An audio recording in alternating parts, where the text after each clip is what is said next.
Bismillahirrahmanirrahim. Assalamualaikum warahmatullahi wabarakatuh. Alhamdulillahi rabbil alamin. Allahumma fassalli wa sallim ala sayyidina wa nabiyyina wa maulana Muhammadin sayyidil anbiya'i wal mursalin wa ala alihi wa ashabihi wa azwajihi wa dzurriyyatihi wa man tabi'ahum bi ihsanin ila yaumiddin, amma ba'du. Ibu-ibu, para jemaah sekalian yang disayangi Allah dan dicintai Allah, tadi pembawa acara ada menyebutkan dengan qudrat iradat Allah. Betul ya tadi ya? Nah, qudrat dan iradat Allah ini, ibu-ibu, adalah termasuk rukun iman. Rukun iman yang keberapa kira-kira, Bu? Nah, qadha dan qadar itu. Nah, kalau nggak hafal ini bahaya apa enggak? Rukun iman kan ada 6. Yang pertama, percaya kepada Allah. Yang kedua, malaikat Allah. Yang ketiga, rasul-rasulnya Allah. Yang keempat, malaikat-malaikatnya Allah. Ketiga kan? Pertama Allah, kedua malaikat, yang ketiga rasul, yang keempat kitab-kitabnya Allah, yang kelima hari kiamat, dan yang keenam qadha dan qadar. Nah, kita akan sedikit berbicara tentang qadha dan qadar. Ada nggak perbedaan qadha dan qadar itu? Di sini para ulama ada yang mengatakan qadha dan qadar itu sebenarnya artinya kurang lebih saja maksud dan tujuannya. Tapi sebagian ada yang mengatakan berbeda antara qadha dengan qadar. Nah, qadha, ada yang mengatakan demikian. Qadha adalah sesuatu yang telah ditentukan oleh Allah dan tidak bisa dirubah-rubah lagi. Sudah paten begitu. Tapi kalau qadar sesuatu yang ditentukan oleh Allah tetapi bisa berubah. Itu qadha tidak bisa berubah, qadar bisa berubah. Ada juga yang mengatakan sebaliknya, kalau qadha bisa berubah, tapi kalau qadar tidak bisa berubah. Nah, contoh qadha dan qadar itu, umpama kalau qadha, kita umpama di dunia ini lahir dari suku yang bermacam-macam. Kita orang Indonesia, kemudian terlahir dari suku Banjar, Bugis, Jawa, Madura, Butun. Itu qadha itu. Artinya kita tidak bisa memilih di situ. Memang sudah suratan takdirnya sudah seperti itu. Keputusannya seperti itu. Nah, tapi kalau qadar itu bisa saja dirubah-rubah. Dan takdir Allah ini bisa berubah dengan sebab doa, dengan sebab sedekah. Itu bisa berubah.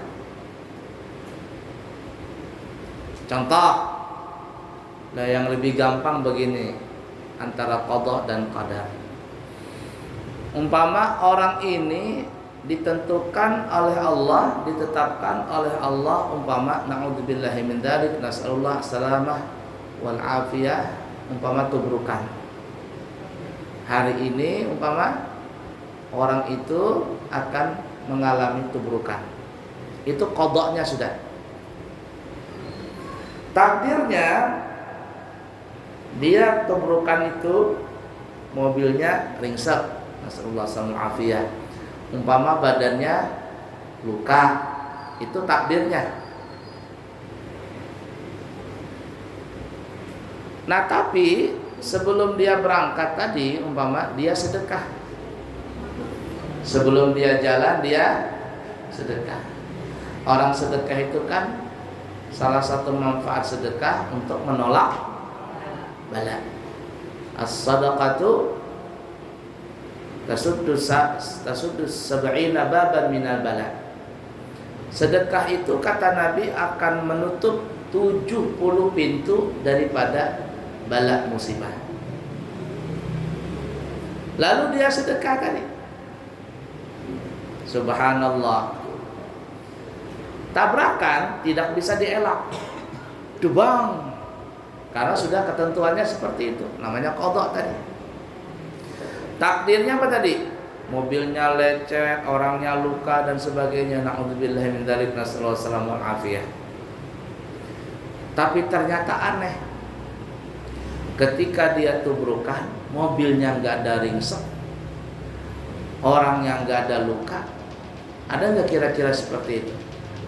Ada. Bahkan ada yang lucu, truk tubrukan sama becak. Becaknya ini ditunggangi sama kiai. Jadi kiai ini zaman dulu ada cerita tuh ya, seorang kiai di Jawa habis ceramah pulang naik becak, pulang berangkat naik becak, pulang naik becak. Tiba-tiba pas di tengah jalan ditubruk sama mobil truk. Mobil truknya yang terbalik, becaknya nggak ada apa-apa. Aneh nggak seperti itu? Nah jadi tubrukannya itu qadha, takdirnya lecet-lecet dan sebagainya. Tapi karena dia sedekah tadi, Allah tidak jadikan dia lecet. Mudah dipaham kira-kira dulu perbedaannya.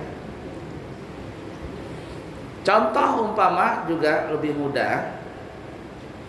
Ada orang membuat kasus pidana.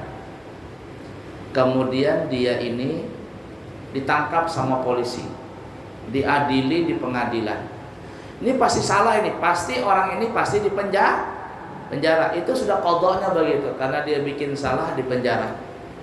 Dibuka kasus di pengadilan, pengacaranya datang, ini itu dan sebagainya, dituntut sama hakim umpama selama 8 tahun penjara, 8 tahun di penjara. Tapi pengacaranya hebat.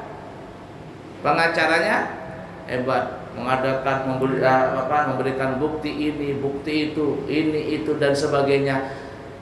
Yang tadinya takdirnya 8 tahun, tiba-tiba banding ini, banding itu kan ya. Duitnya banyak, jadi gampang banding.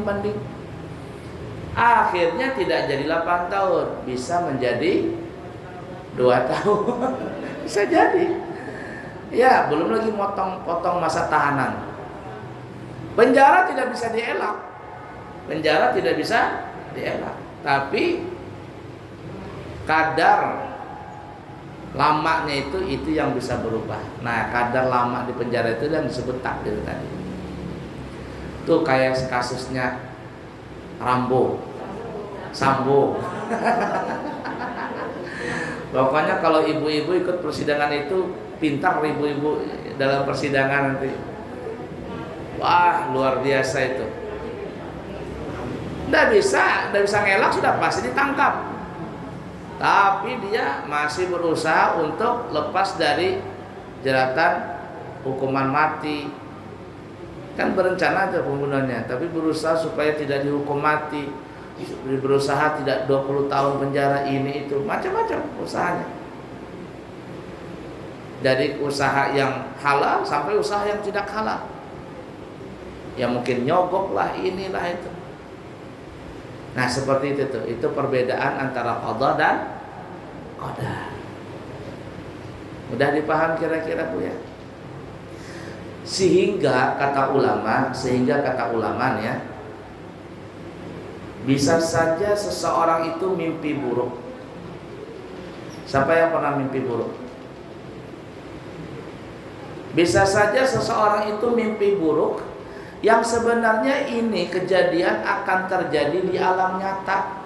Tapi karena dia baik, dia saleh, dia rajin sedekah, maka kejadian nyata itu dirubah oleh Allah ke dalam alam mimpi. Bukan alam nyata, tapi alam mimpi.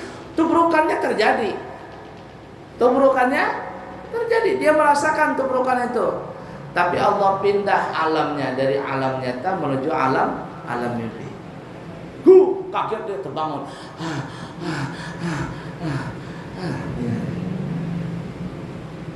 Ya kan ya? Pernah nggak seperti itu? Nah itu bisa jadi kata ulama, Allah pindah yang di alam nyata dipindah ke alam mimpi. Kodoknya dia itu nggak bisa dielak. Tetap dia tabrakan, tetap dia merasa takut. Tetapi Allah pindah kodok kadarnya tadi bukan di alam nyata tapi ke alam mimpi tadi. Nah seperti itu. Mudah dipaham kira-kira Bu ya. Contoh ringan lagi lah. Orang itu sudah ketentuannya umpama umurnya ya 65 tahun lah umurnya, meninggal sudah. Dan biasanya kalau orang di atas umur 60-an sudah kena penyakit kandur. Penyakit dur. Kata orang Banjar nek mata kaur, ya kan ya? Ya. Telinga kulit kandur. Jalan terundur-undur. Ya kan ya? Uban bahambur. Telinga ya, mata kaur ya. Telinga kabur, pendengaran ya kaur. Penyakit ur. Ya, uban tahambur, kulit lantur, jalan terundur, apa lagi? Gigi ukur. Penyakit ur. Itu takdirnya orang yang umur 60 tahun begitu. Ya enggak? Ibu-ibu rasakan saja yang sudah umur 60 tahun ur semuanya. Kodoknya seperti itu, umur 60 tahun meninggal umpama 65. Tapi anehnya takdirnya yang tadi ur tadi, karena dia pintar merawat, pakai sneaker kah, apa yang macam-macam, yang glowing itu. Ada orang umurnya 60 tapi kulitnya kencang masih, wajahnya masih kencang. Itu namanya melawan takdir tadi tuh. Melawan takdir. Ya tadi takdir bisa dirubah, tapi kalau qada tidak bisa berubah. Mudahlah dipaham kira-kira. Ibu-ibu ini kalau rajin aja kesini situ kulitnya kencang. Artis itu kayak Mariam Belina umur berapa tahun sudah? Nenek cantik siapa namanya tuh? Titik Puspa. Woi, paling tua daripada kita semua. Tapi kulitnya kencang. Itu takdirnya dia. Tapi kalau qadanya semakin tua semakin mendekati kematian. Pahamlah kira-kira? Belum. Banyaknya sudah contohnya tadi. Itu perbedaan qada dan qadar. Nah kita minta sama Allah kan ya. Kalau akhir tahun tuh, doa akhir tahun Hijriah, doa awal tahun, kita minta yang jelek tahun depan jadi baik. Nah kita salat Tuhan tuh berdoa, Allahumma in kana rizqi fis sama fa anzilhu. Ya Allah, kalau rizkiku ada di langit nih, nyantol di langit, turunkan. Yang ada dalam bumi, keluarkan. Yang jauh, dekatkan. Yang dekat, rapatkan, tetapkan. Ya enggak? Yang haram, jadikan halal. Itu namanya takdir. Kita minta berubah takdir tadi. Tapi kalau qada, tidak bisa dirubah-rubah. Umurnya sekian, ya sekian sudah. Tapi kesehatan, kekencangan kulit, karena itu bisa dirubah-rubah. Makanya kata orang hidup ini adalah ikhtiar. Hidup ini pilihan. Kita mau pilih yang mana? Pilihan kita kuat, Allah akan kabulkan itu. Tapi jangan pilih yang haram. Pilih yang halal-halal saja. La ilaha illallah. Ada dulu Bu ya, ada cerita nih ya. Orang ini lahir dalam keadaan buta.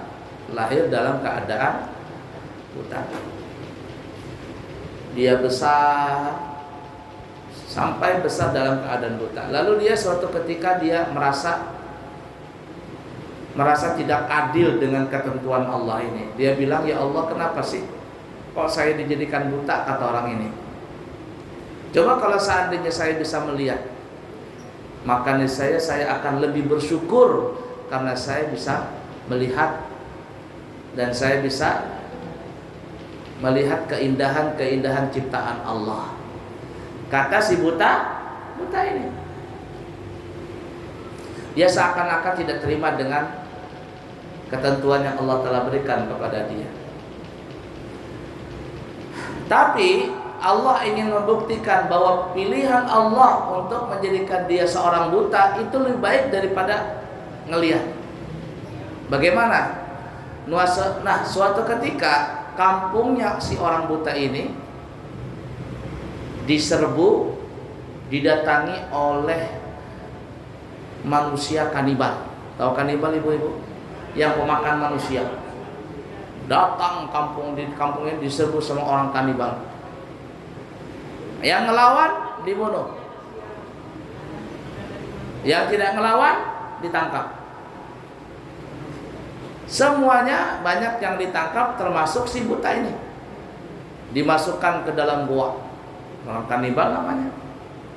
Setiap hari satu persatu orang kampung ini dikeluarkan dari penjara, dari kerengkeng, lalu dimakan. Dimakan. Habis akhirnya tinggal si buta ini. Jadi ajudannya si raja ini, yang buta ini gak usah dimakan dulu, karena biasa kalau buta itu gak enak dagingnya. Kambing aja kalau buta siapa yang mau? Orang berkurban, ya kita sudah sukongan beli sampai kurban. Berapa di sini kurban? 1 juta atau 2 juta? 2 jutaan. Datang ke sini buta, protes kita, wah buta sapinya, mana mau? Protes, betul nggak? Nah si buta ini nggak dimakan-makan. Tinggal satu lagi. Lalu suatu ketika rajanya si orang kanibal ini bilang, anak buah, masih ada persediaan daging manusia, masih ada enggak? Kata anak buahnya, maaf raja, habis. Kecuali cuma 1 ekor lagi, 1 ekor, 1 orang lagi. Kenapa itu masih ada 1 orang? Orangnya buta. Oh buta, bawa ke sini, kata raja. Rajanya orang kanibal. Maka si buta ini pun dibawa ke hadapan si raja tadi. Dilihat sama raja, wah buta, ini gak enak dagingnya ini, gak enak ini. Kata raja, dah lepaskan saja dia di hutan sana, biar harimau yang makan nanti. Akhirnya apa? Dilepaskan sama si orang-orang kanibal ini. Tapi karena masih ada umurnya, dia berjalan bersusah payah, selamat kembali ke kampung halamannya dalam keadaan hidup. Setelah dia kembali ke kampung halamannya, baru dia bilang, alhamdulillah, terima kasih Allah, untung buta, kata dia. Coba kalau nggak buta,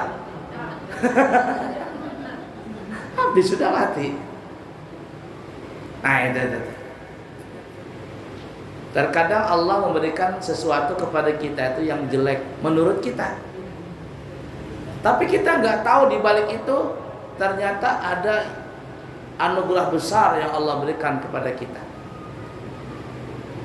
Artis itu siapa namanya? Tukul Arwana, Renaldi. Katanya kan gini deh.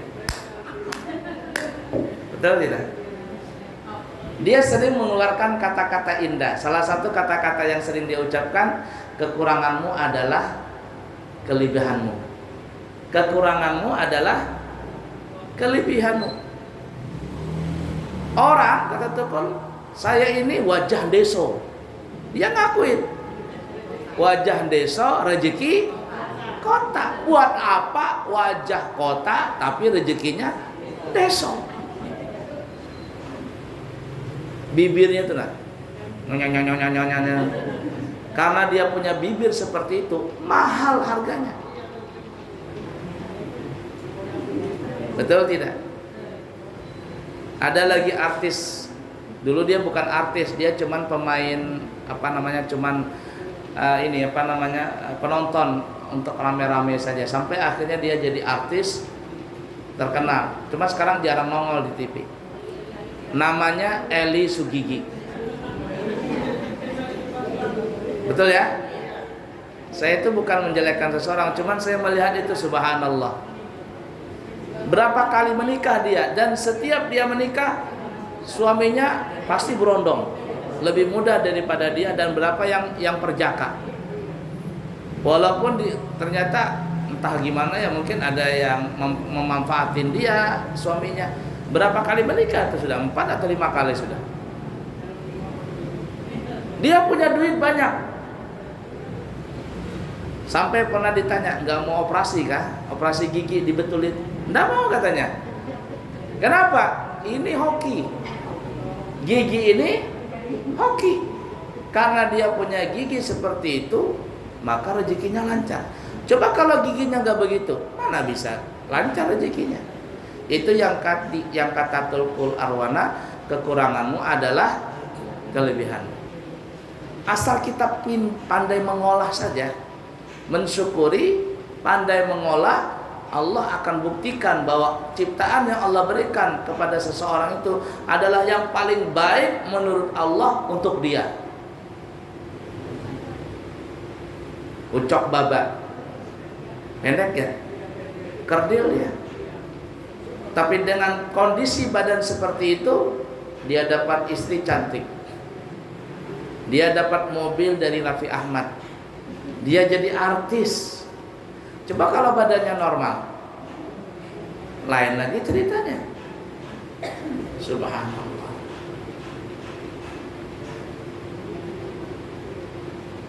Nah, kita ini menuju qadha, ketentuan kita, tapi takdir kita ini di tangan kita sendiri. Kita mau apa? Takdirnya kan kata ulama tadi bisa dirubah. Walaupun sebagian ulama mengatakan kebalikannya, kalau takdir nggak bisa dirubah, kalau qadha bisa dirubah. Terlepas daripada itu, pokoknya antara qadha dan qadar ada yang bisa dirubah, ada yang tidak bisa dirubah. Nah seperti tadi umur kita itu tidak bisa ditentukan, kita nggak tahu berapa umur kita.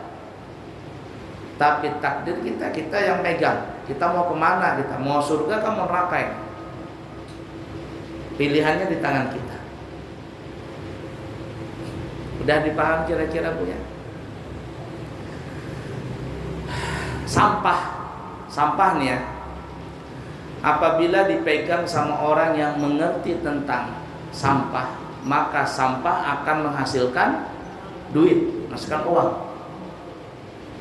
Tapi kalau orang yang tidak mengerti dengan sampah, jangankan sampah, barang yang baik pun bisa jadi sampah.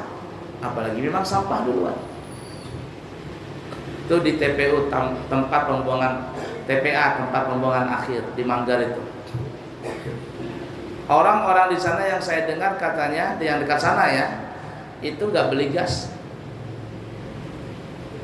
tinggal beli pipa, nyambung pipa dari TPA situ sampai ke rumah, masak dia pakai gas sampah tadi.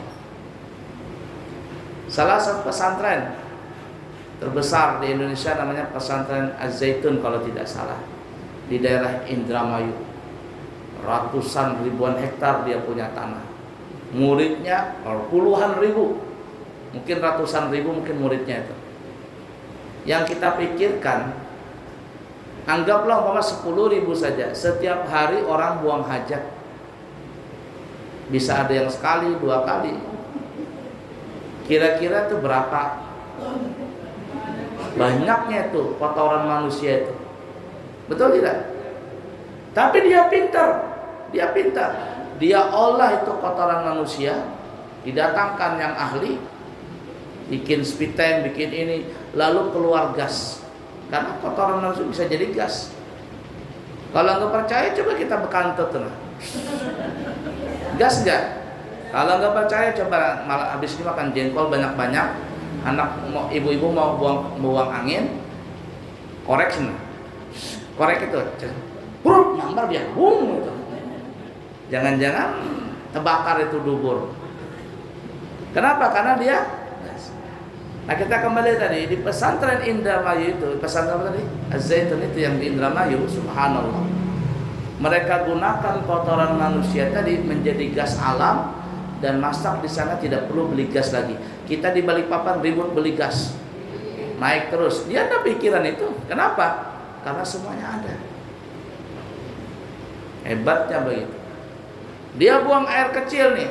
Jadi kalau anak santri buang air kecil itu langsung disalurkan, ada pipa atau apa itu disuntikan ke pohon. Jadi pohon itu semuanya pada subur. Jadi apa? Jadi pupuk. Itu yang kita tadi bilang. Sampah apabila dipegang sama orang yang mengerti dengan sampah, tentang sampah, maka bisa jadi uang. Tapi kalau orang yang tidak mengerti dengan sampah, tentang sampah, jangankan sampah, barang yang bagus jadi sampah, apalagi yang memang sampah. Begitu juga kita, kekurangan kita ini apabila kita olah, kita berusaha, maka kekurangan ini akan menjadi kelebihan. Intinya kita berusaha, intinya kita jangan malu. Tapi kalau orang malu, ini sudah. Akhirnya karena malu, ujung-ujungnya malu-maluin. Malu-malu. Paham ya Ibu ya? Sama juga itu masalah rezeki kita ini kan, kalau hidup di dunia kan sudah ditentukan kita rezeki kita ini sama Allah. Ya. Tidak bisa lebih, tidak bisa kurang, jatahnya segitu sudah. Dan kalau orang meninggal dunia, sebenarnya itu apa? Kenapa dia meninggal dunia? Jawabannya yang paling enak adalah karena rizkinya sudah habis. Rizkinya sudah habis. Rizki zahir atau rizki batin. Rizki zahir, sandang, pangan, papan. Rizki batin, napas, kesehatan. Sudah habis kontraknya, selesai, mati. Tapi kalau seandainya belum habis kontrak rizkinya itu, dia belum mati. Nah, karena memang sudah ditakdirkan, ditentukan rezeki tadi, nggak bisa tertukar itu rezeki, nggak bisa tertukar. Kalau memang punya kita, sampai ke kita. Tapi kalau bukan punya kita, nggak bakalan nyampai. Bahkan yang aneh sudah di mulut nih, Plok. Permen kita makan tiba-tiba, blok, jatuh di tanah. Siapa yang mau ngambil lagi? Yang anehnya sudah masuk dalam perut nih, kita kunyah masuk. Ya, sate, ayam panggang apa, tiba-tiba wah, muntah, tak keluar semuanya. Tapi lumayan sudah masuk dalam perut, sudah ngerasain tadi. Iya enggak? Karena bukan punya kita. Nah, rezeki itu memang sudah ditakdirkan, ditentukan sama Allah. Cuman kata ulama, ketika rezeki itu sampai kepada kita, dia datangnya berangsur-angsur. Datangnya itu maksudnya terbagi kepada 4 bahagian. Di rezeki ini nih, terbagi kepada 4, datang kepada kita sampai nanti habis. Kalau sudah habis, mati kita. Yang pertama, rezeki yang datang kepada kita ini adalah rezeki jatah. Rezeki yang sudah ketentuannya seperti itu, tidak bisa berubah-ubah lagi. Contoh ya tadi kita sebutkan di awal, kita terlahir dari bangsa Indonesia, kita lahir dari suku Bugis, suku Madura, suku Banjar, suku ini. Kita tidak bisa mengelak itu, betul tidak?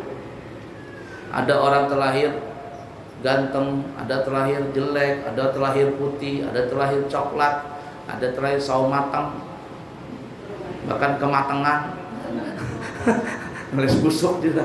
Macam-macam itu sudah takdir, tidak bisa dirubah-rubah. Artinya rezekinya sudah, rezeki yang sudah ditentukan begitu, selesai sudah, tidak boleh dirubah-rubah. Ada orang hidung pesek dirubah supaya mancung, operasi plaster. Laki-laki dirubah jadi perempuan, kayak siapa? Lucinta Luna. Nggak boleh, haram. Hukumnya haram. Itu satu, rezeki yang nyampe kepada kita adalah rezeki yang sudah dijatahkan oleh Allah.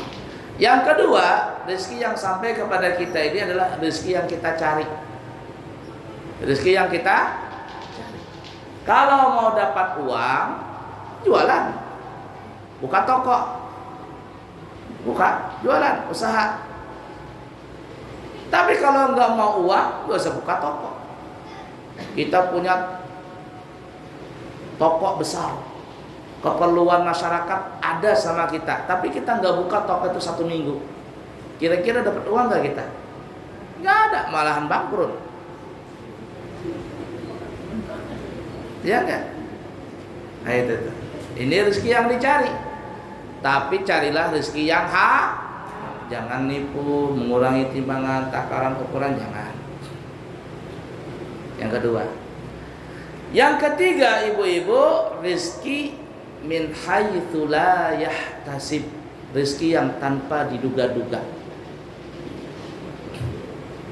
Kalau rezeki yang tanpa diduga-duga ini, ibu-ibu, datangnya itu bisa melebihi daripada rezeki yang kita cari.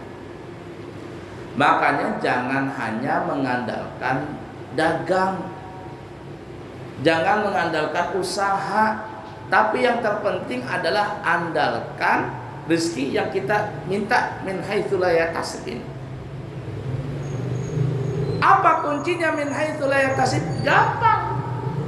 Allah sebutkan dalam Al-Qur'an, wa may yattaqillaha yaj'al lahu makhraja wa yarzuquhu min haitsu la yahtasib.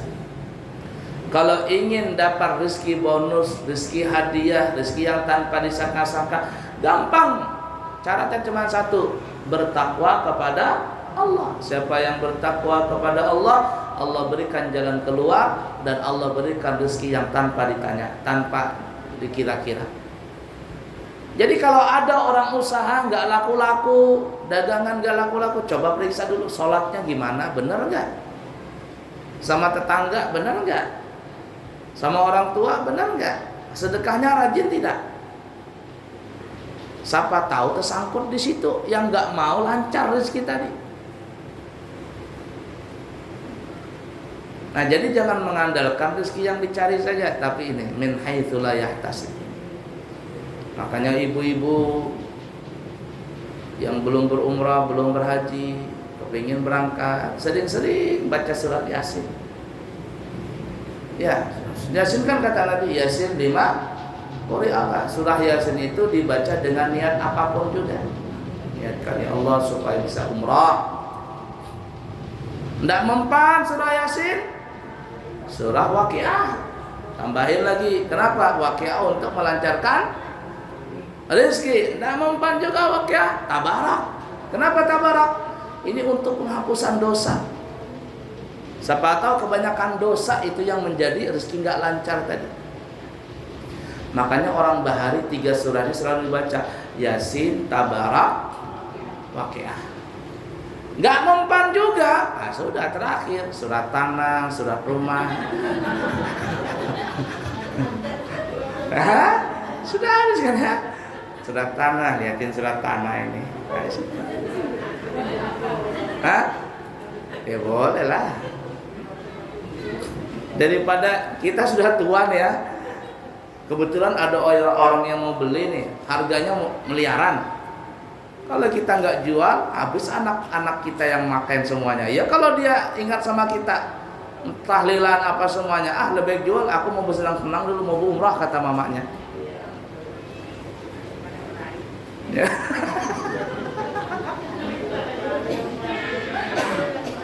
Ya, ada seperti itu. Jual, berangkat umrah. Sama saya berangkat umrah 26 juta. Saya umrah 26 juta ibu. Ada bermacam-macam, ada 26 juta, ada yang 29 juta, ada yang 34, macam-macam. 9. Pilih yang mana? Kalau yang 34 dari Balikpapan sudah 9 hari. Kalau yang 26 itu dari Surabaya. Sudah komplit, cuma tiket Balikpapan Surabaya sendiri. Habisnya ya kurang lebih 28 jutaan itu. 9 hari. Jadi umrah itu Bapak Ibu bisa mahal murah, tergantung pesawatnya, satu, tergantung hotelnya, dua, tergantung lamanya. Nah itu. Iya, ada yang Lion, ada yang Saudi, ada yang Emirat, ada Garuda, tergantung pilih yang mana. Makanya saya paketnya banyak itu. Kalau yang murah sama saya 26 juta, Februari berangkat kita semua. Lion, Surabaya, sampai ke Taif lagi. Tapi Taif tambah 150.000 kalau nggak salah uang kita. Turki ada juga. Ada, mau? Ada. Turki keberangkatan Januari. Ada ke Abu Dhabi, ada yang menara yang tinggi itu. Itu 35 ke berapa itu? Ada itu. 35 38. Iya, tergantung tadi. Makanya paketnya banyak. Baik. Alhamdulillah ya. Bacakan sedih-sedih baca surat Yasin, Waqiah, Tabarak, enggak bisa juga ya surat Tanah tadi. Nah, itu namanya tadi min haitsu la yahtasib. Jangan hanya mengandalkan rezeki yang dicari. Oh, ini min haitsu la yahtasib. Caranya banyak, tapi satu aja kuncinya tadi, bertakwa. Nah, untuk mencapai takwa ini macam-macam. Bisa dengan salat duha, bisa dengan sholawat, bisa dengan sedekah, bisa dengan berbakti dengan orang tua, bisa macam-macam. Pintunya banyak itu. Intinya tujuannya satu, takwa. Allah akan bereskan seluruh urusan kita. Ingat Haji Sulam, tukang bubur, naik haji. Kenapa dia bisa begitu? Kuncinya yang saya lihat dua itu. Satu, dia rajin sedekah. Ya, yang kedua bakti sama mamanya. Nggak berani bilang sama mamanya. Nggak berani dia sama mamanya. Iya, meninggal sudah. Stroke ya betul. Itu cerita hidupnya. Tapi kalau sinetronnya coba lihat. Tukang bubur ternyata bisa naik haji. Bukan hanya dia. Ketua panti asuhan diberangkatkan, mamanya, istrinya. Haji Ojo yang nggak tahu-tahu cuma nurus huruf H di gerobaknya naik haji juga. Pulang dari haji bukan habis duitnya, malah datang lagi.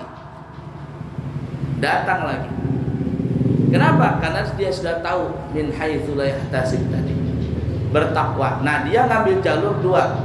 Pertama, rajin sedekah, yang kedua bakti sama orang tua. Itu aja sama ibunya. Nah, jadi ingat-ingat kalau ada orang usaha nggak lancar-lancar, lihat dulu gimana sama orang tua, gimana sedekahnya, gimana sholatnya, gimana sama tetangga, sama teman. Kalau ada yang tersalah, itu yang bikin nyangkut. Rezeki nggak lancar-lancar, kredit nggak pernah selesai. Umur sudah 50 tahun kredit aja. Ini yang ketiga ya. Yang terakhir, ada rezeki yang sampai kepada seseorang, tapi yang keempat ini jelek. Apa itu? Rezeki istidraj. Apa istidraj? Dilanjur.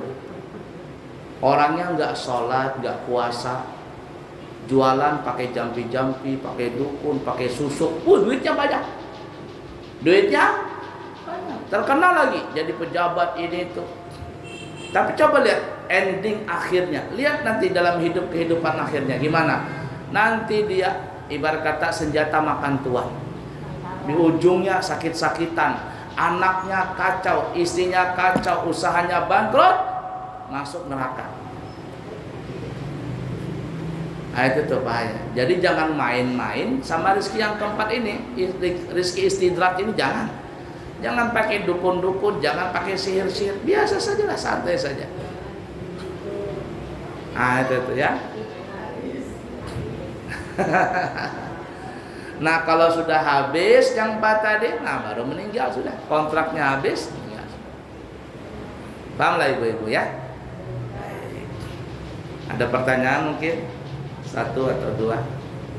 Kalau tidak ada saya tutup. Ya. Ah? Iya termasuk.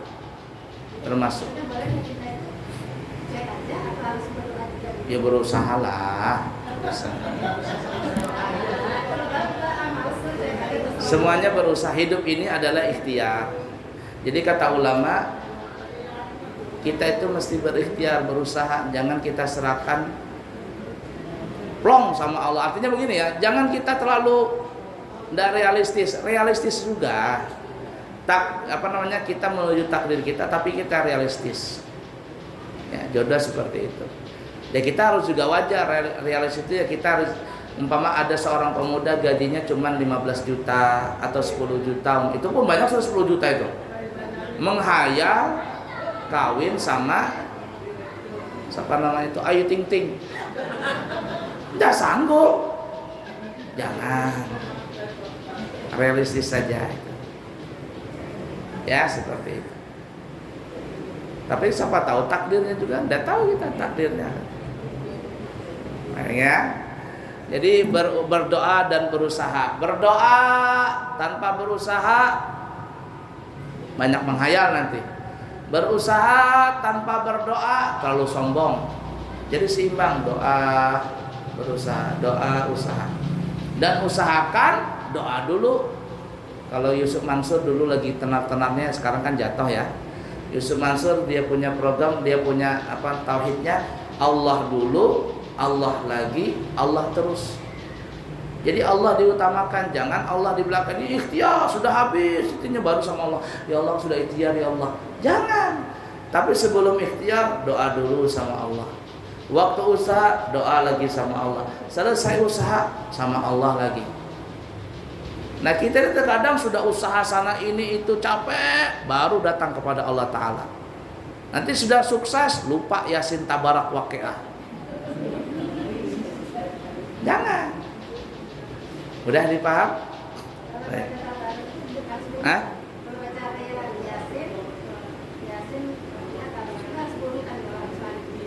Habis maghrib?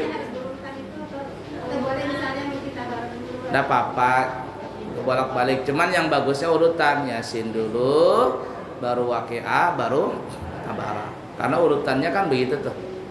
Yasin juz 2, 22, 23, Waqiah 27, Tabarak 29.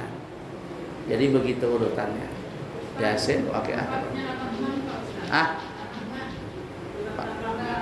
Iya kenapa Rahman? Oh banyak. Banyak. Salah satunya satu huruf 10 pahala. Ya, banyak manfaat. Coba ibu buka nanti di Risalah Amaliyah itu. Ada di kitab Risalah Amaliyah. Di situ banyak sekali manfaatnya. Cuman ya, saya terus terang ya, di mana-mana saya ngajar pengajian, nggak bapak, nggak ibu-ibu. Pokoknya kalau amalan masalah duit, paling rajin catat. Berapa kali konsep dibaca apa amalannya. Tapi kalau amalan husnul khotimah, amalan masuk surga, malas baca.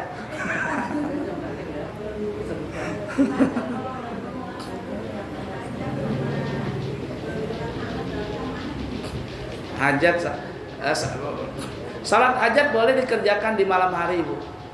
Ya ini setelah pas bangun tidur kita salat hajat boleh. Baru kita tutup dengan salat witir atau tahajud boleh.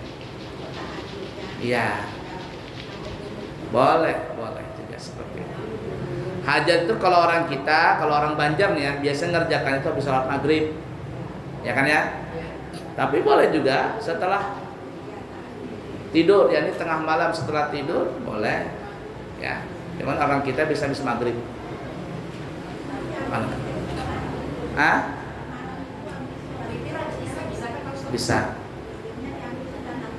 Boleh. Witir sebelum tidur boleh, witir sesudah tidur boleh. Ya, yang penting di malam hari witirnya dikerjakan.